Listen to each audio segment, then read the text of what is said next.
ito ay rated SPG. Striktong patnubay at gabay ng magulang ang kailangan. Akala ni Rocky Boy ay ito na ang pagkakataon na tuluyan niyang maililigpit si Tanggol at ang buo nitong tropa. Buong-buo ang kanyang loob na magtatagumpay ang kanyang masamang balak dahil sa kanyang madayang diskarte.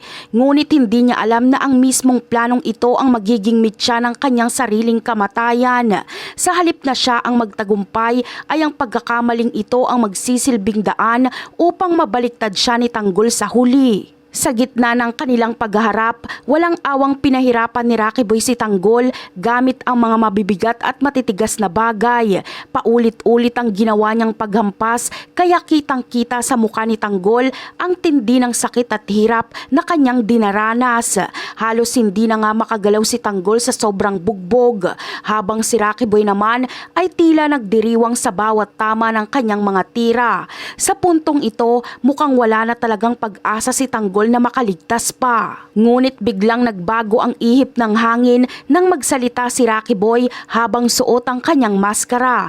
Ipinagmalaki niya na siya ang taong binugbog ni Tanggol noon at siya rin ang anak ni Divina.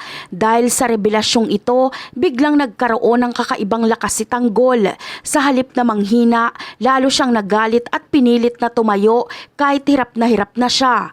Ang kanyang kagustuhang mabuhay at lumaban ay muling nagliyab dahil sa nalaman niyang katotohanan. Dito na nagsimulang mabaliktad ang sitwasyon para sa dalawa.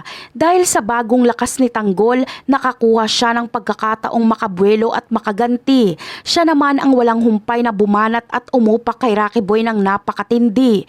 Hindi na nakaporma pa ang nakamaskarang kaaway dahil sa bilis at bagsik na mga galaw ni Tanggol. Sa huli, hindi kinaya ni Rocky Boy ang mga tama sa kanya at doon na siya tuluyang nalagutan ng hininga. Pagkatapos ng madugong labanan, agad na dumating sila Ramon at ang mga kaibigan ni Tanggol. Nilapitan nila ang wala ng buhay na katawan ni Rocky Boy at dahan-dahang tinanggal ang suot nitong maskara. Labis ang gulat at dismaya ng mga rumisponde sa kanilang mga muka nang makita nila ang tunay na pagkatao ng kalaban.